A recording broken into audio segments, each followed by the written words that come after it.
আগুন লেগে গেছিলো, মানে পুরো বাড়িতেই আগুন হয়তো লেগে যেত। তো জানি না কী করে সব বেঁচে গেছে। ময়ম, একটাও ভিডিও হয়নি, কী করে হলো না ভিডিও? গুন্ডু আজকে কিন্তু খুব রেগে গেছে। তুমি কিছু বক্তব্য বলবে এই নিয়ে? বলবে ময়ম, কিছু বলবে তুমি? দেখো এই ঘরটা না একবার আগুন লেগে গেছিলো, ঠিক আছে?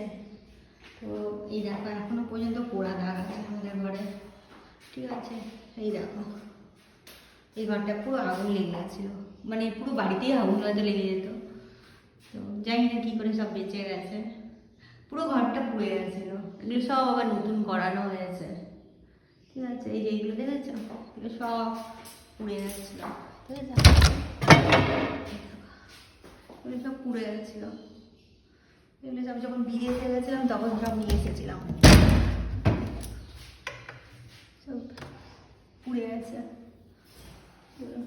এগুলো সব পোড়া, এগুলো সবই পুড়ে। এই জায়গাটা দেখেছো, এই জায়গাটা সব পুড়ে গেছিলো। ঘরটায় একটা মেশিনের থ্রু থেকে আগুন লেগেছিল, ঠিক আছে?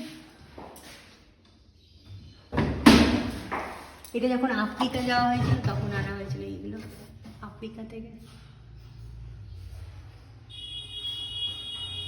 যাই হোক, আর এই কথাগুলো মনে করতে চাই না, খুব কষ্ট লাগে।